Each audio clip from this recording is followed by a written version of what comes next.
Hi everyone, we will be discussing the learning outcomes for Unit 13. This is our final unit for Modern World History, History 101. We will assess and discuss fundamentalism or extremism in regard to religions, and our case studies, our specific examples, will include Christian, Hindu, and modern Islam groups that are fundamentalists. And we will also discuss a few alternatives, a few groups that are moderate and not extremists. Our IDs and map IDs and focus question, which we'll get to in a little while. So religion and global modernity come together. And fundamentalism, when we're dealing with global modernity, it's reactionary, meaning it is a reaction against modernity. Militant piety includes a desire to be defensive, assertive, and exclusive. My way is the only way, and I am defending against people or ideas that I see as corrupt or immoral. And assertive means that it kind of comes with a little bit of aggression. And when we're dealing with militant piety, that is religious people who take up a militant stance and do things, take actions that are aggressive and tend to be more violent.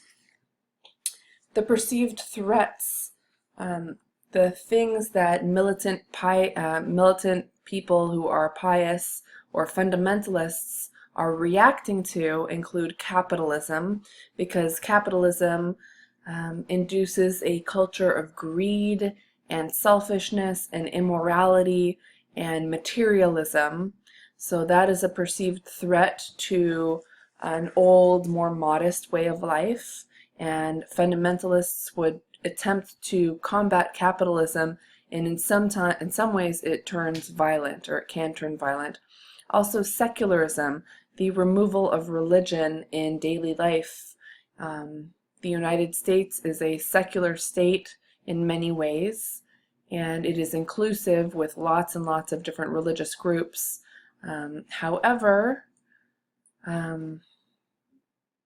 that can be a big threat to religious groups, because if people become secular and don't focus on their religious aspects and belief systems, then they can disappear, and that is a threat to most religions. And also another perceived threat is sometimes modernity. And what I mean by that is things like technology, science, and medicine are generally employed and used happily by all groups of people, including people who are fundamentalists, militant people who are pious. But modernity also comes with culture and values, namely Western culture and Western values, and in many cases that includes things that are a threat to an old way of life. Women coming out of the home and having rights to control their own bodies and their own lifestyles, and immodesty as far as clothing goes, and in general the desire for stuff rather than for being a good person. So our first example of fundamentalism that is reactionary is American conservative Christians. For the most part, they are Protestant groups. And before World War II, in the early 1930s or so, there was a return to a literal interpretation of the Bible, meaning the resurrection of Jesus was literal, the earth was created in 6 literal days, the Virgin Mary, miracles, all of these things. There was a return to this type of interpretation of the Bible. Prior, it was a little bit more flexible, and many Christians thought of the Bible and these stories as metaphors. And the return of this shows that it's necessary to keep an old way of thinking and a structure, because if one thing changes, lots of things can change, and they're seeing changes, and that's what fundamentalists are attempting to prevent. It's a reaction to that modern lifestyle. In the 1960s, there was a really strong Protestant fear and opposition of several things. Big government. Government was stepping in to create rights for more people, including women and minorities. And this is a threat to an old way of life where women make good mothers and take care of their families rather than coming out of the home and things in that realm.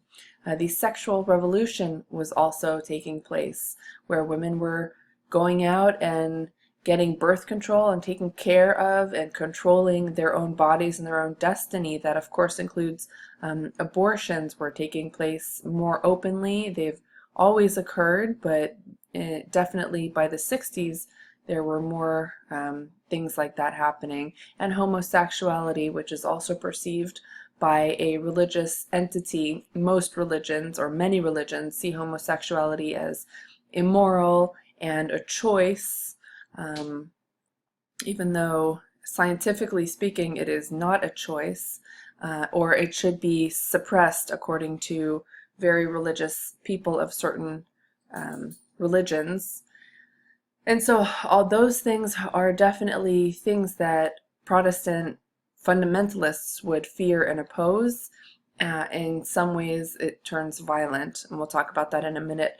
Also, secular humanism, and that means that people who believe in doing things to help others and to help the world without a religious bent. It's kind of like the idea of saying, what would Jesus do, but without the Jesus part, just saying, what would a good person do? And that is a threat to fundamentalists, because they fear that if people just think that they can be a good person without the fear of God or without wanting to please God, then the religious aspect will disappear. By the 70s and 80s, there was an evangelical religious right that developed and exploded and returned to, the goal was to return to a godly path. And many people in this religious sect turned towards politics and began to use their opinions to influence things with their votes. And that is pretty powerful to do. Unfortunately, from this group of people, there was a use of violence or terror as a tool of God. And this is kind of in some ways similar to the Crusades, Christians going into the old world, into the Holy Land of what is now modern-day Israel, to reconquer against the Muslims, to take over from the Muslims and the other people who were there, including Jews.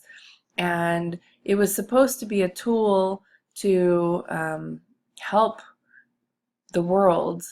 And this includes hate speech, bombing of Planned Parenthood facilities, and killing people in that way, killing others, including people from other religions, Muslims, Jews, other Christians that aren't following their way. And a big one was protesting at funerals, namely of soldiers of our military.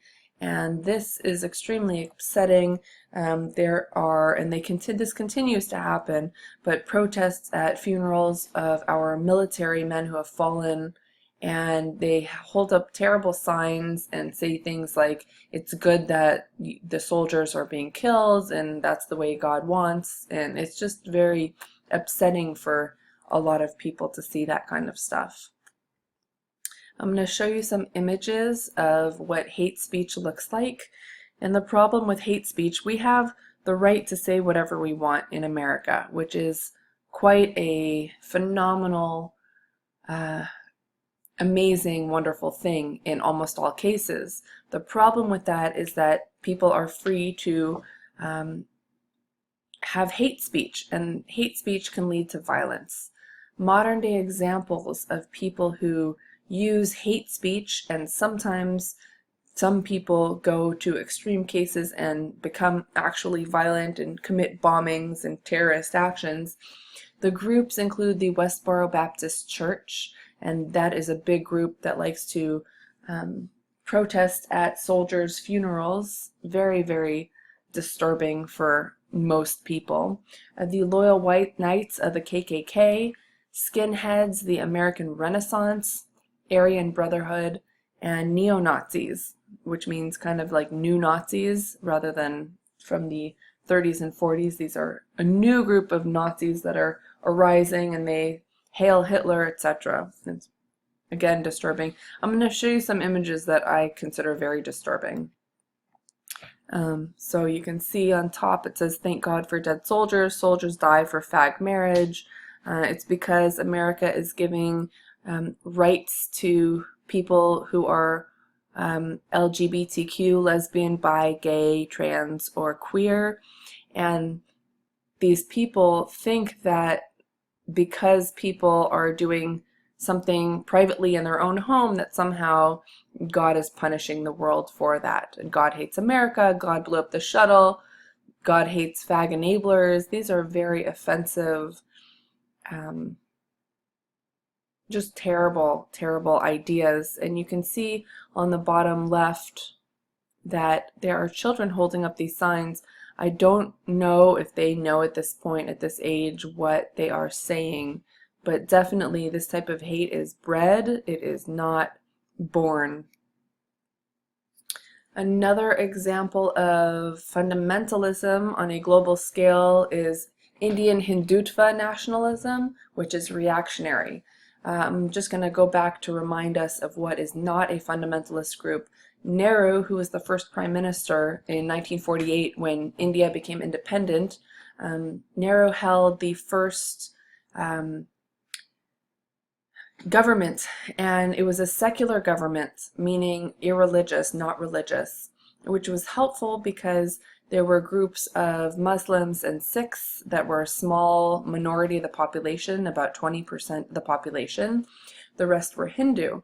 So this group, Nehru, who was Hindu, and his political party focused on kind of catering to Muslims and Sikhs, and it was based on a Western system of government with less focus on Hindu culture and more on secular, not religious culture. They also attempted to get rid of castes.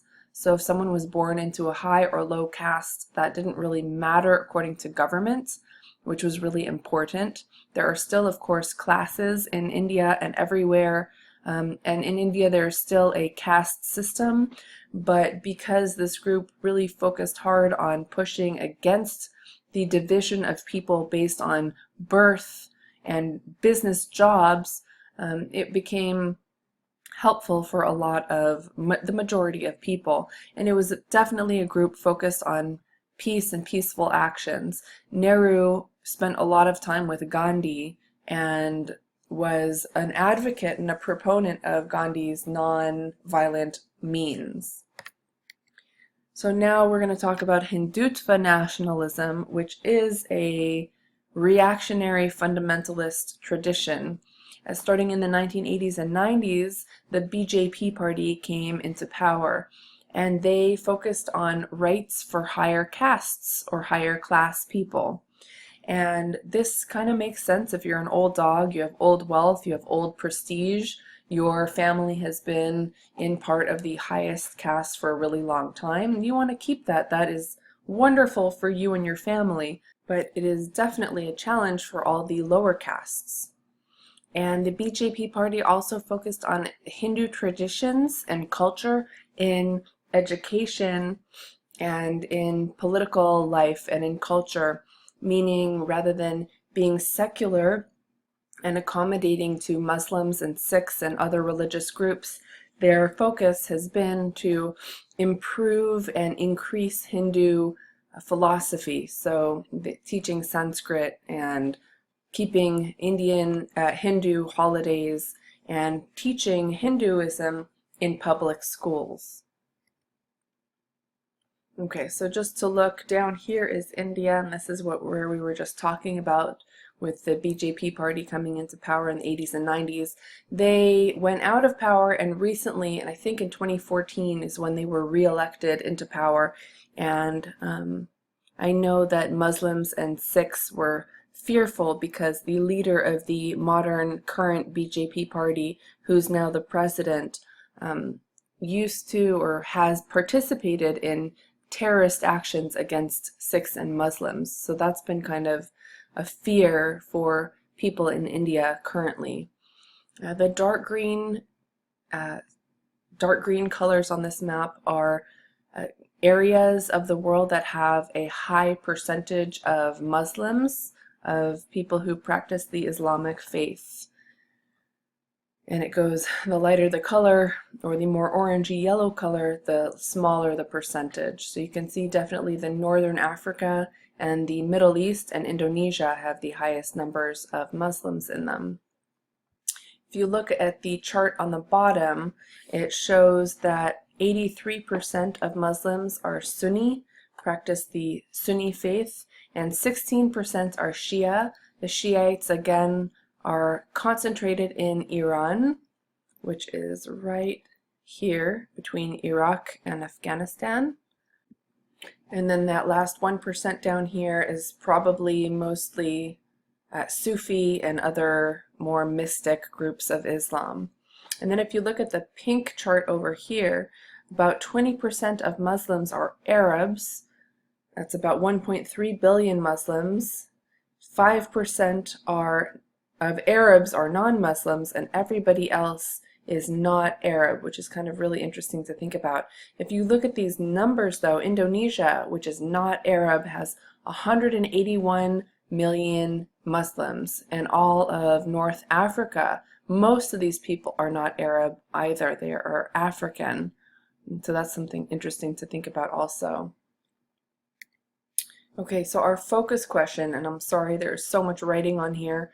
If this is too much to look at, you can look at your course outline in the syllabus. Base your answers on the assigned readings for Unit 13, including Chapter 23, parts of Chapter 22, and the primary source documents. And those are found in the handout, the hard copy that I gave you, and on Blackboard, in case you misplaced that. What historical and or personal circumstances help to account for the very different understandings of Islam that are reflected in the primary source documents for Unit 13? So, in other words, what happened that influenced these authors' beliefs? Remember to put your essay into context by including the 5 W's, the who, what, where, when, why, and how, and why important, etc. And remember to cite your sources. Anytime you provide a specific example, you need to include a citation to say where you got that example from. There are a total of 7 primary sources to choose from. You will analyze 4 sources total. The first will be Mustafa Kemal Atatürk, the father of the Turks. Everyone who writes on this question will assess this primary source on Atatürk. And then you should pick 3 more sources, at least one from Group A and one from Group B. So that includes Kabir Helminski, Saira Khan, and Hirsi Ali. And also, so one of those, or 2 of those, and either 1 or 2 from the Muslim Brotherhood, Iman, or the Ayatollah Khomeini. And all of these are also, again, on that primary source document handout. So we're going to talk about what happened during the time to influence those writers. So first of all, and again, we're talking about reactionary Islam. So fundamentalist Islam. This is not to say that all Muslims are fundamentalists. It is a very small percentage, just as you would see a very small percentage of American Christians that are fundamentalists and go out and bomb people and whatever. In Islam, it's a similar, very small percentage. Most Muslims are totally normal people. So that's just this little side note there. So fundamentalism in the Islamic world focuses on resistance against, namely, Western ideas and Western culture, and renewal of old Muslim Islamic culture and ways. So it is the idea of secular states in the Islamic world are a threat to old culture. So new states that developed after World War II, like Turkey and Egypt and Pakistan, Indonesia, Iraq, and Algeria, these states gained independence from the Western world, from the British and the French and other colonial powers, and they were influenced in a lot of ways by them, and they became, namely, in secular states. They were still Islamic states, but they were more secular based, so they had constitutions rather than just following Sharia law. They are all Muslim states, but again, their government constitutions, their laws are not religious 100%. Problems that led to bigger challenges include social and economic problems.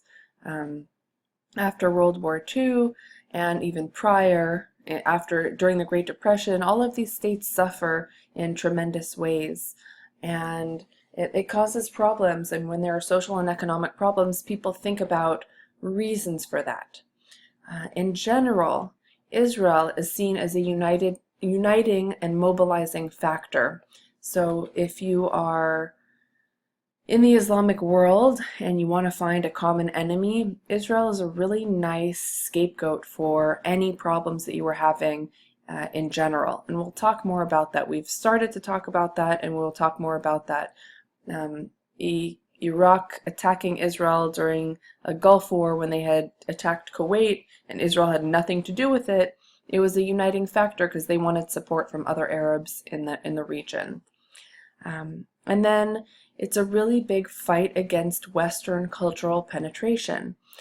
The West and Western culture enters into the Islamic world in unprecedented ways, like it has spread all over the world with modern globalization, with easier shipping and communication technologies, and especially even more recently with internet and cellular phone capabilities. And this Western cultural penetration is seen as a serious threat to modest Islamic, old school, conservative ways. With secular schools developing in the Islamic world, that's a threat to the old way of learning just about Islam. And then alcohol comes into the picture. That is not an Islamic tradition. You're not allowed to drink alcohol. And that comes in and people get drunk, and then that ruins the culture as far as these people are concerned.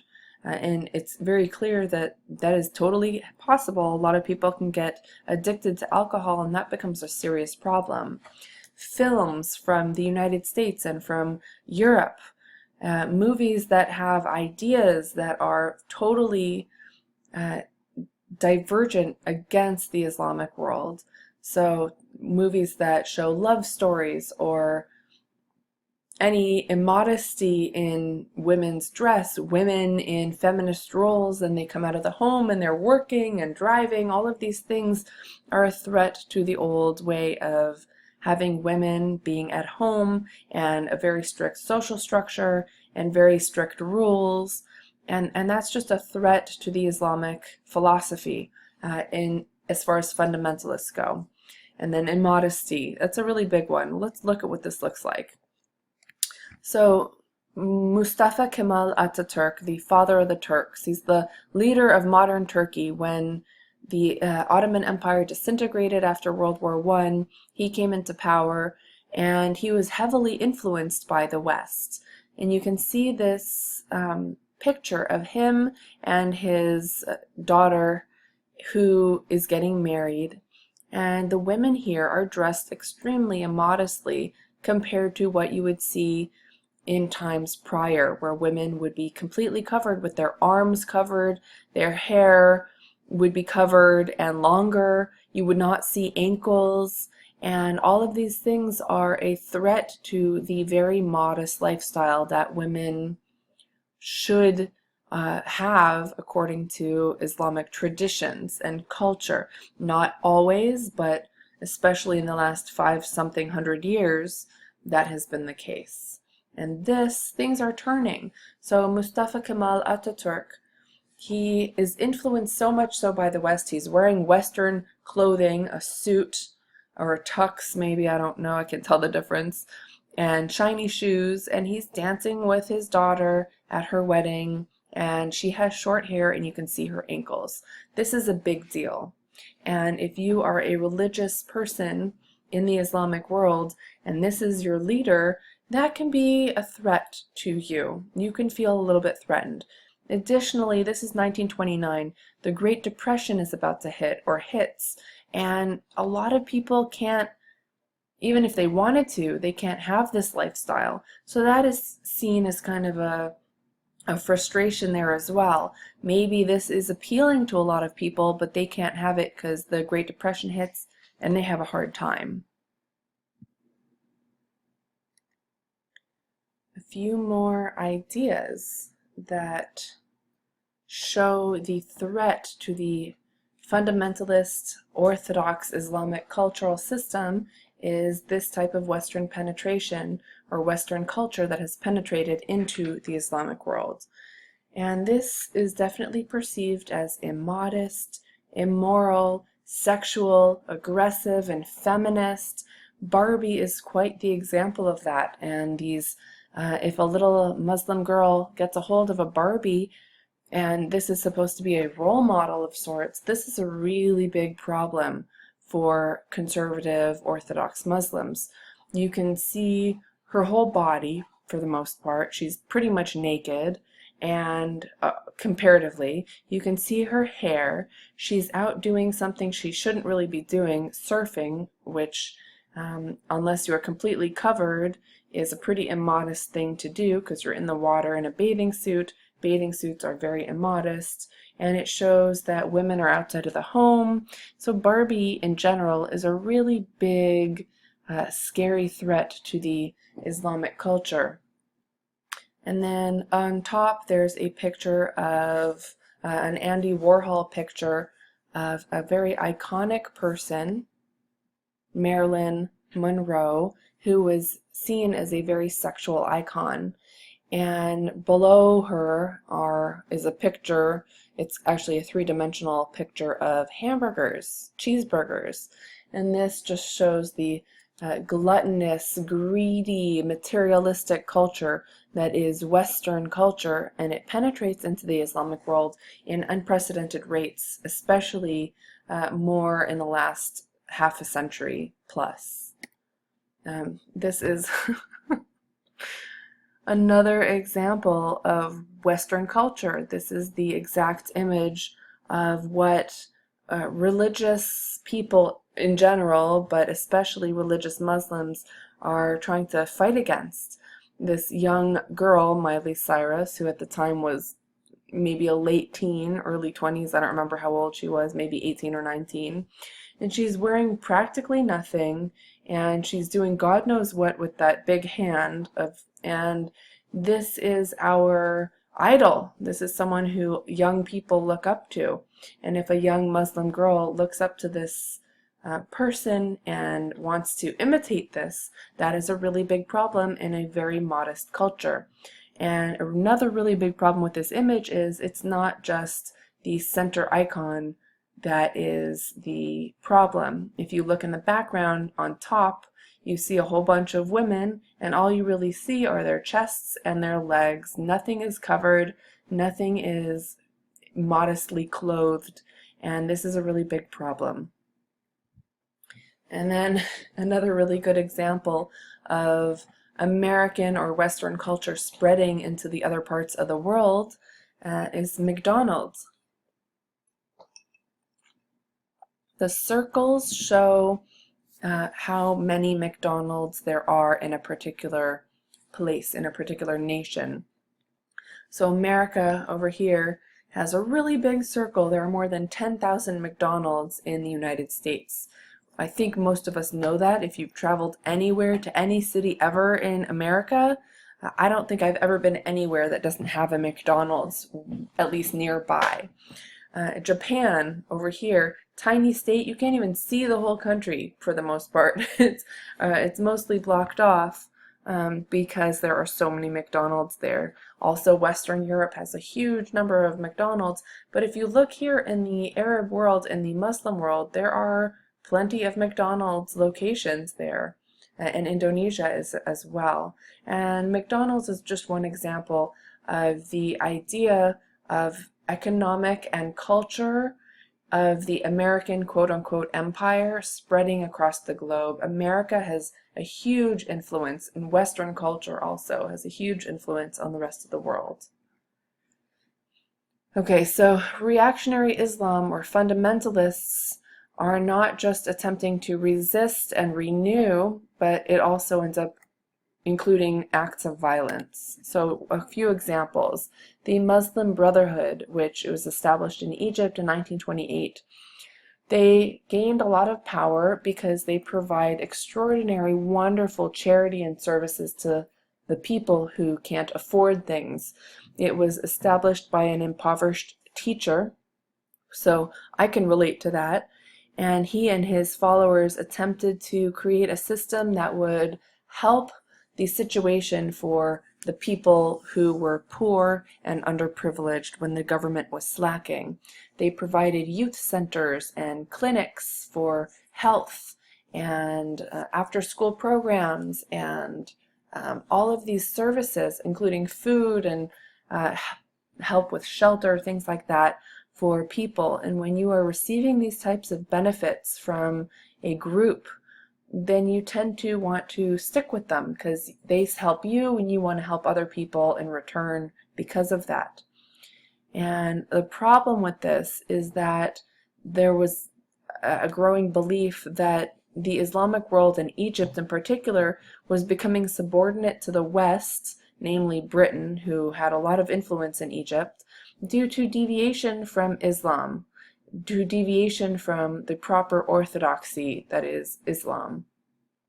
And Britain had finally formally given up the state, and Egypt gained independence in 1922, but 6 years later there's still an extraordinary amount of influence in the West, or in Egypt from the West. So the goal, the idea was to return to piety, to become more modest and religious, and focus on the Quran and Sharia as ruling all aspects of life. So there shouldn't be Western secular state and constitution and laws. There should be the Quran and Sharia, and that should rule all aspects of life in this region in Egypt, and perhaps in the whole Muslim world. And that also came with an idea of jihad, which means struggle. And in this case, a violent jihad to please Allah and to defend against Western aggression. And Western aggression, of course, includes all that cultural penetration that we just looked at, the McDonald's, the Barbie, etc., the music, the movies, and it penetrates into society and it influences in a really poor way. So the goal here is to struggle to have jihad against this Western aggression. It's important to understand that this is one definition of jihad. The original and most important definition of jihad, there are a few kinds. So the first is a jihad against yourself, to struggle against any things that are not proper. So against immodesty, against greed, against gluttony, whatever it is that you might want that is a negative thing that you shouldn't have. You should have a self-struggle against that so that you can be a pure and good person, a good Muslim. The second jihad is to fight or to struggle against people or ideas that are a threat to you, your family, and your community, including the whole Muslim world.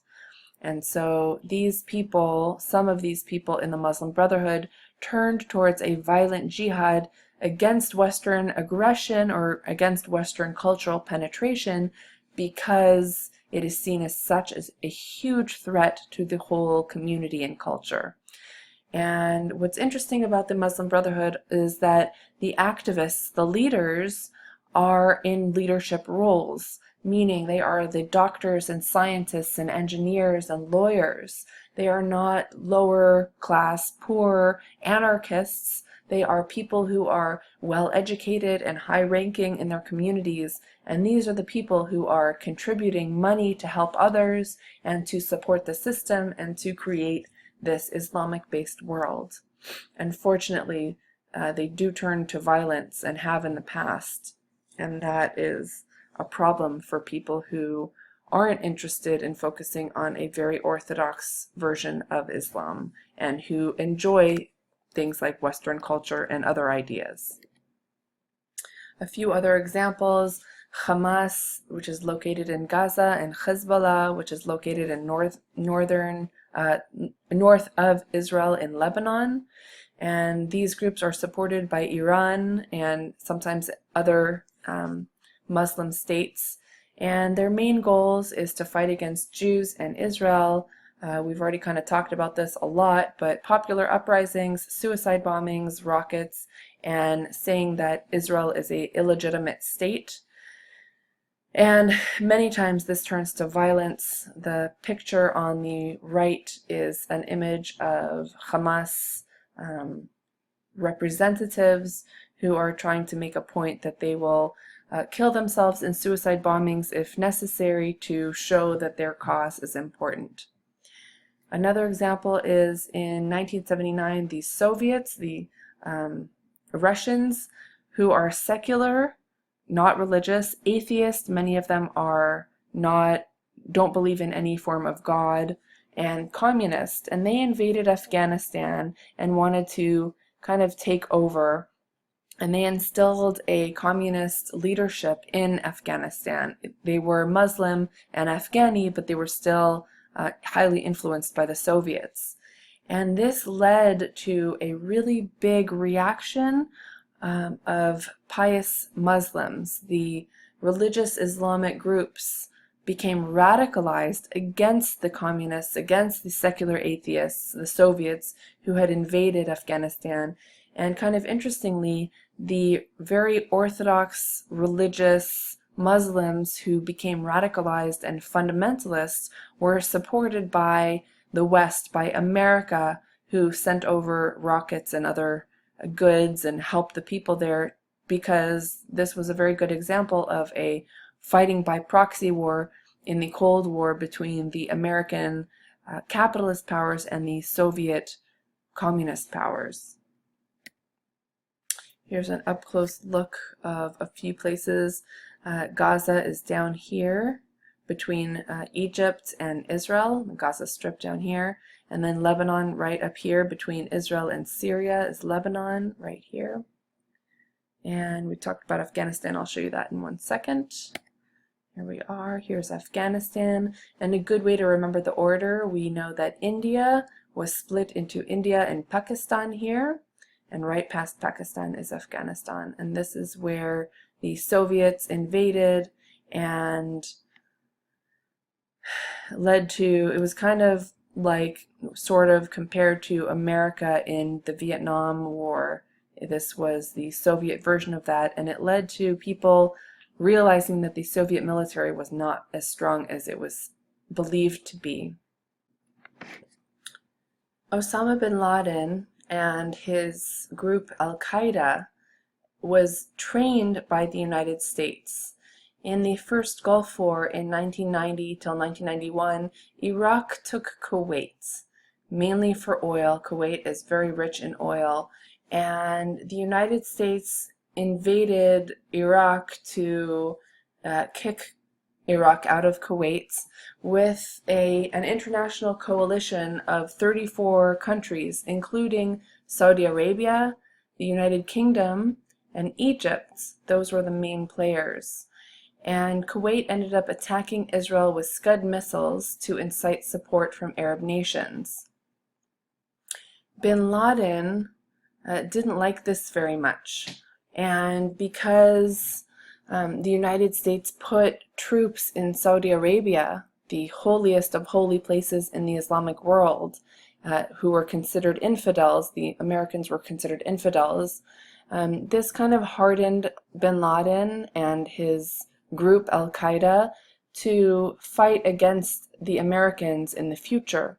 In September 11th of 2001, there was the attack on the United States, and in 1998, especially with the influence of bin Laden, clerics from the Wahhabi and Salafism groups ordered a fatwa. A fatwa is a violent insurrection against infidels who are attacking the Islamic world. and therefore they declared war against a few things: American secularism, and that is not religious philosophy, and American and Western imperialism, and that includes the expansion of Western ideas, culture, and economics and stuff into the Islamic world, like McDonald's and Barbie, for example. And American and Western economic globalization, that includes financial interests purchasing things in the Islamic world, like oil companies going in and taking over the Suez Canal and taxing people who travel through there, and that was under Western control for many years. And Sufi spiritualism as well. So Sufis are a branch of the Islamic world, but they are not orthodox like the Sunnis or Shiites are. They are more spiritual, and they have less orthodoxy and have a much stronger connection to God on an individual level, and they do things that some Muslims would not approve of, like listen to music and dance. So that's what we're just talking about there. Let's see here. Just for note, here's Iraq, there's Kuwait right down here, and Saudi Arabia. And the two holiest places in the Muslim world are, first of all, Mecca right down here, and then Medina right here. And putting American troops here was considered a threat and irresponsible, to put it mildly. Okay, so our focus question, again, what historical and personal circumstances account for the different understandings of Islam that are reflected in the primary source documents? So what happened that influenced these authors' beliefs? So we just discussed the what happened, and in class we will look at those authors and their writings and their beliefs to try to assess and compare and analyze these. The primary source documents that everyone will talk about include Mustafa Kemal Atatürk's speech to the General Congress of the Republican Party in Turkey in 1927, and then three more, at least one from Group A and one from Group B, so a total of three from Group A and B, so either A1, A2, or A3, and at least one from B1, B2, or B3. So Kabir Helminski, Islam and Human Values, written in 2009. Saira Khan, Why I, as a British Muslim Woman, Want the Burqa Banned from Our Streets, also in 2009. And Ayan Hirsi Ali, From Islam to America, in 2010. So clearly these are very modern, current events, in so to speak. And then the other more modern one was Iman, who wrote Hijab, The Beauty of Muslim Women, also in 2010. And then older primary sources include the Muslim Brotherhood, Toward the Light, from 1936, and the Ayatollah Khomeini, Sayings of the Ayatollah Khomeini, written in 1980, so slightly older. And just think about what was going on when these articles were written. Okay, so religious alternatives to fundamentalism. Rather than just focusing on the negative, let's look at some of the things that are a little bit more positive and modest and secular in some ways. So there are democratic Islamic parties. What does that mean? It is a democracy, so people have the right to vote, but it is based on, rather than a secular constitution, the people vote on how to interpret the Quran. And the leaders that are chosen are from different Islamic backgrounds or different beliefs on how the Quran and Sharia law should be interpreted. In Turkey, another specific example of the Gulen Sufi-based movement, and they consider themselves to be part of modern Islam. They strongly reject fundamentalism and they reject violence. So they are a group that focuses on nonviolence and multi-party democracy. So it's not an autocracy. It's not one person ruling interpreting the laws himself, and I say himself because it's usually a man, even though Pakistan has had a female leader for many years. And they also focus on interfaith dialogue, meaning a discussion between Jews and Muslims and Christians, for example, and Muslims of different sects. And also what's interesting here is that they focus on science-based education for both boys and girls. So this is in Turkey, and this is a Sufi-based movement. This is, again, Sufis are a branch of Islam that are religious but not orthodox, similar to maybe, say, a Protestant would be as compared to a Catholic in some ways, sort of. Another specific example is the Amman Message, which was established in 2004 and 2005 in Jordan. And the focus of the Amman Message is Muslim unity.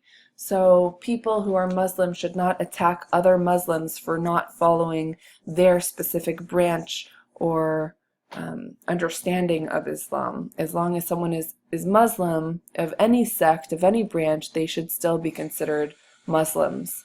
They are definitely anti-terrorist, and they focus on commonalities in the Abrahamic faiths. And this is kind of interesting because if people focused more on similarities and commonalities between Christianity, Judaism, and Islam, which are the three Abrahamic faiths, then things would probably be more peaceful across the globe. Last example is liberation theology and socially engaged religions, including Buddhism, Judaism, and Christianity. And the goal of these groups is to make the world a better place.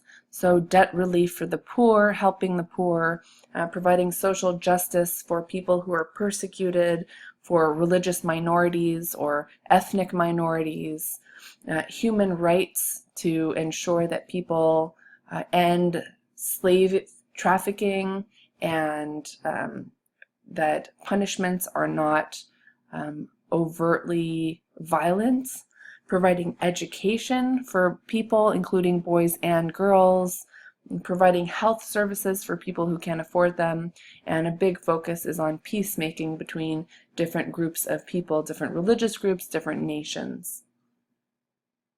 One more example of religious alternatives to fundamentalism is a group called Peace Now. And these are Israelis who are Jewish and Palestinians who are Muslims, and their focus is on a peaceful solution to the challenge between Muslims and Jews in the territory of modern-day Israel. And their solution is to create a two states, one Jewish and one Palestinian, which has been a goal for quite some time for most people in the region. And they're pushing it. They're pushing and they're going in, they're talking to moderates, and they're getting moderates to stand up and speak out against extremists, which is, I think, hugely important and a really nice positive image for that region. Okay, a couple more ideas, things to talk about in regard to global modernity. The movement of environmentalism. It is science-based or based on empirical evidence, which is fact that can be proven time and time again with experiments. And the goal for environmentalism is to heal the earth. Whether or not someone believes in global warming doesn't really matter, because I think that if people do believe that humans are causing global warming, that maybe they will act a little bit more kindly towards the earth and will do things like reduce usage and reuse things and recycle and focus on creating more renewable energy sources such as solar and wind power, which is powerful, and we can use solar and wind without using it up, and in many ways it can be much more healthy than products that we use and throw away, like coal and plastic bags. Just a small amount of examples there. And then lastly, feminism. What is feminism? It is the desire for equality for women to be treated as equals, as partners in life between the sexes. So women should be paid the same as men for doing the same jobs. Women should have equal opportunities for anything as long as they are capable. And if someone is a woman, that should not stop her from anything. And additionally, feminists across the globe should generally believe that women should have the right to dress and act the way they want to without being abused or raped or talked bad about. And one example is, here is an image of these women who are protesting in Brazil, which has a huge, high percentage of rape. And the signs say something like, "We are sluts." And the point of this is to say that it doesn't matter how we dress, men aren't allowed to abuse or cause damage to a woman based on how she is dressed or acts. If a girl is at a party and drunk, she's not asking to be raped, etc. So I think that's kind of really important to think about. And that is it for Unit 13. We will talk about the primary sources together in class. And if you have any questions, as always, please write them down and ask them, because that's why we are here to learn. Have a wonderful afternoon, day, night, wherever and whatever time you're at.